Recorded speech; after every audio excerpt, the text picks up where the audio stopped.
The emergency transmission came through at 0317 UTC, piercing the otherwise quiet control room of Fort Wainwright Command Station with a static-laced scream.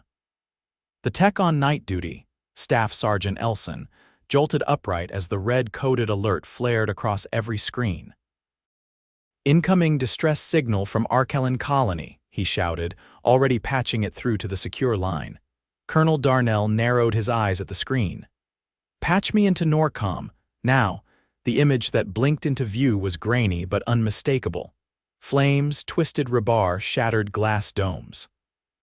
A woman's voice, panicked and nearly drowned by background screams, cried out through the transmission. "This is Administrator Pella of Arkellan. We are under bombardment. Repeat, we are under attack.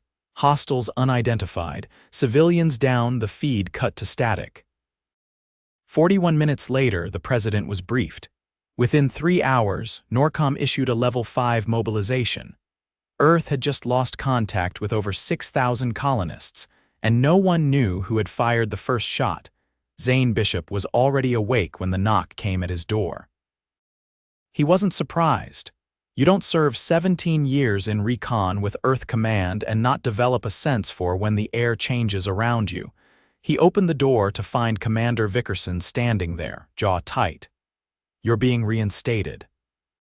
"Pack now, briefings in 90. Zane didn't ask questions. He just nodded and moved. The shuttle streaked through the upper atmosphere toward the orbital carrier UES Halberd. Zane strapped in across from a grim-faced unit he hadn't met before, all younger than him, except for one. Lieutenant Ramiel, a woman with a scar down her left cheek and eyes that didn't blink much. "You're the Arkellan response team?" Zane asked her. She nodded. "What's left of it?" Once aboard the Halberd, the briefing was direct.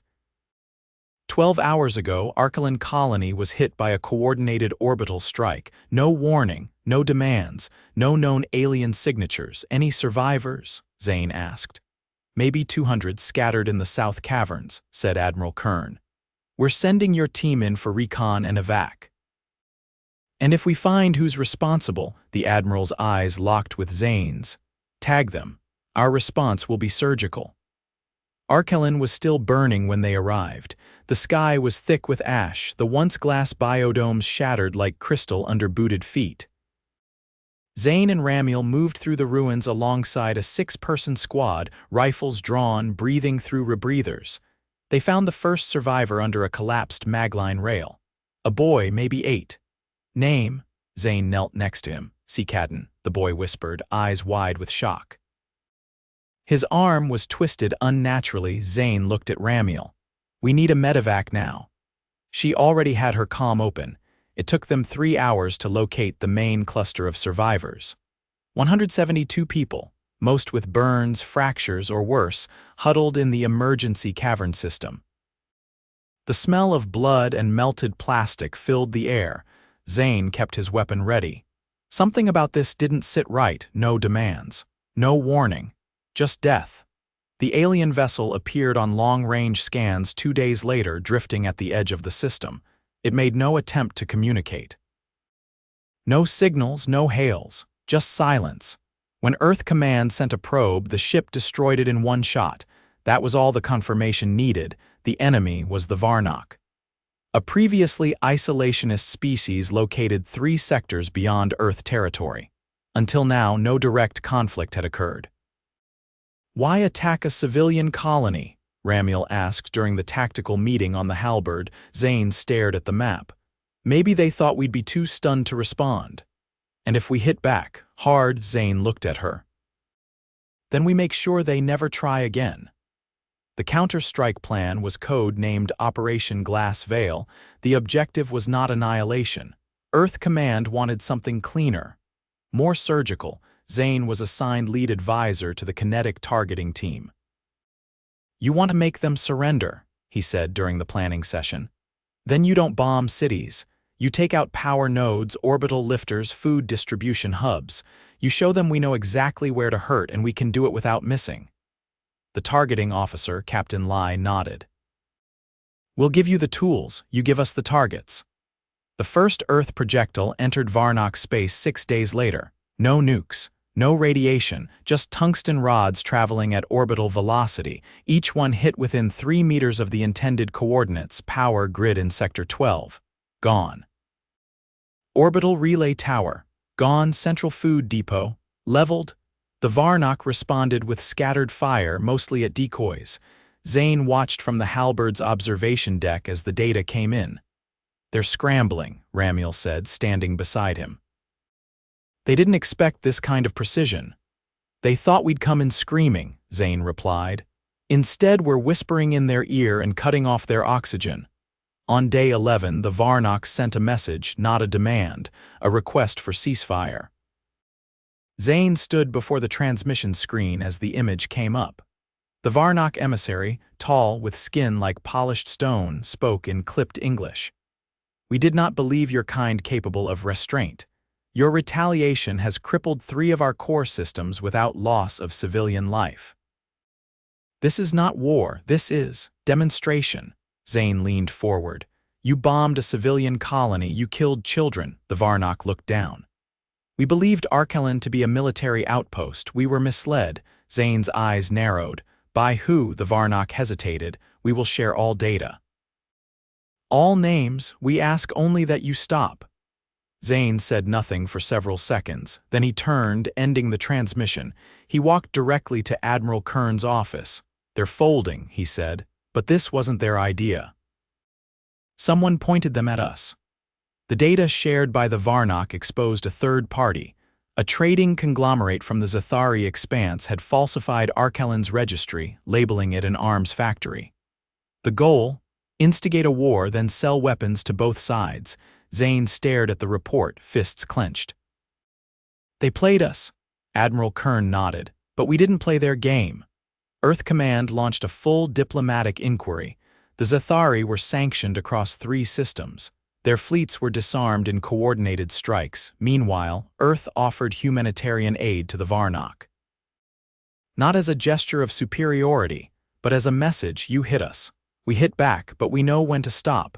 2 weeks later, Zane stood in the Arkellan reconstruction zone, watching a new dome rise. Ramiel walked up beside him. "Cadden's arm will heal," she said. "Doctors say he'll even be able to throw a ball again." Zane exhaled, the wind cool against his face. "I wasn't sure we'd get here," he said. She looked at him. "You made sure we did." He didn't answer. Just watched as workers secured the final panel of the dome. Above them, the sky was finally clear. The Varnok medical barge docked at Arkellan's orbital yard 6 days after the ceasefire. It arrived without ceremony, escorted by 2 unarmed skimmers and broadcasting a passive identifier. Its hull bore impact scoring and oxidized burns. Not from battle, Zane could tell, but likely from hurried atmospheric re-entry somewhere too humid to be safe. Ramiel stood beside him at the docking viewport, arms crossed. "They didn't even request medical aid," she said. "They wouldn't," Zane replied. "They're trying to figure out what we are." The barge's hatch opened with a mechanical hiss, and 3 Varnok stepped out, taller than average for their kind, with the same mineral-like skin, but their posture was different, less rigid. One of them carried a satchel, the kind you didn't bring unless you expected to stay a while. Zane didn't move to greet them. "Not yet." "Protocols?" Ramiel asked. "No guns, no translators. Let's see what they think of the real thing." He stepped forward, boots echoing on the steel deck. The lead Varnok inclined its head barely. "We request surface access, immediate." "That's not how this works," Zane said. "You want to walk Arkellan's soil, you walk with me." The Varnok exchanged glances. One of them, younger by posture, tightened its jaw, a gesture Zane had learned meant disagreement. The leader didn't flinch, accepted. They took a lift down to the plains outside the rebuilt dome. The air was still thin but breathable. A few recon drones buzzed overhead, scanning for lingering hazards. Zane didn't speak on the way down. He wanted them to see it first. The charred remains of the southern rail line cut through the valley like a scar.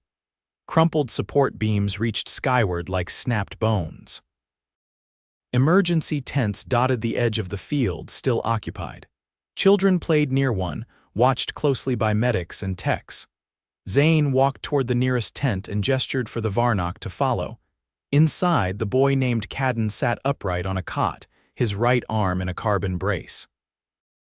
A human nurse adjusted a portable stim unit beside him. The boy didn't look up. "Cadden," Zane said, crouching beside him, "these are visitors." Cadden blinked, then slowly turned his head. He didn't smile. One of the Varnok took a step forward, then hesitated. "What is his prognosis?" the leader asked. The nurse glanced up. "Fractured radius, torn tendon cluster. We grafted a neural lattice to maintain alignment. He'll need 2 weeks before we can start motion therapy." The Varnok's eyes narrowed. "You regrew the connective tissue, not regrew." "Reinforced, it's a scaffold. The body does the rest."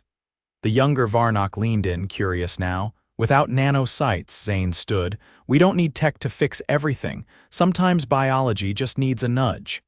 The leader shifted its weight, visibly unsettled. "This level of recovery from such trauma is not typical." "Not for you, maybe." The nurse placed a fresh wrap over Cadden's brace and stepped back.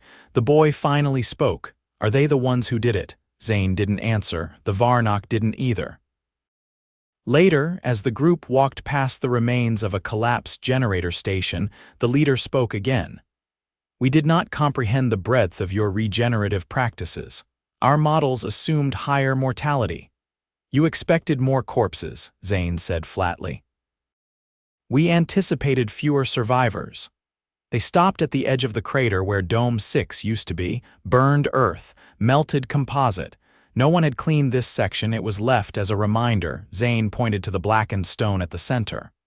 "We lost a school here, 42 kids." "No survivors." The younger Varnok looked away. Ramiel, who'd been silent since the lift, finally spoke. "You don't recover from that with scaffolds." The lead Varnok opened its satchel and withdrew a cube. It pulsed faintly with internal light. "A record from our central enclave. It contains the full audit of the Zathari manipulation. We intend to submit it to the Interstellar Concord." Zane didn't reach for it. "Give it to the civilian tribunal. They'll decide what to do with it." The Varnok hesitated. "You are not the decision maker. I'm the one who makes sure you walk out of here." Ramiel leaned against a support strut. "Why come here yourselves? You could have transmitted all this." "We needed to understand," the leader said. "We saw the targeting logs. We assumed your species operated on binary ethics, strike or submit." Zane chuckled once, but it wasn't warm. "You thought we were blunt instruments." "Yes," Ramiel shrugged, "we are, until we're not." They walked in silence for a while. The younger Varnok stopped beside a dismantled food tower, eyeing the hydroponic trays inside. "This colony was not meant for war." "No," Zane said, "but we build everything like it might be." The Varnok leader looked at him, something unreadable in its expression. "We never expected a response that did not escalate." Zane crouched beside a cracked support beam and ran a hand along the charring. "Escalation's easy, discipline's harder." A distant rumble signaled another dome panel being lifted into place. The Varnok flinched at the sound. Zane didn't miss it. "You've never been on the ground after your side loses, have you?" The leader didn't answer. By dusk, they returned to the orbital yard. The Varnok paused at the hatch of their barge. "We would speak further in your capital." Zane raised an eyebrow. "Why?" "To formalize cessation, and to learn how you rebuild." Ramiel laughed softly. "You bombed a school and now you want to learn architecture." The younger Varnok stepped forward. "We want to understand what we almost destroyed. The resilience. The refusal to collapse." Zane looked at them one by one. "You thought we'd break." The leader gave the faintest nod. "Yes." Zane stepped back. "Then you weren't paying attention." The hatch closed behind them with a soft thud. 3 days later, Zane was summoned to the Halberd's intelligence deck. It wasn't a request. Commander Vickerson stood beside a holomap of the Zathari trade network. Red dots blinked across 4 systems. The central node pulsed brighter than the rest. "They're running," she said. "Every node we hit, they pull back from the next 2. Someone tipped them off." Zane crossed his arms. "It wasn't us, no, it was the Varnok that made him pause." "They're burning their own trade agreements?" he asked. They're doing more than that, she said. They're issuing arrest warrants. Calling it a violation of interspecies accord, Zane frowned.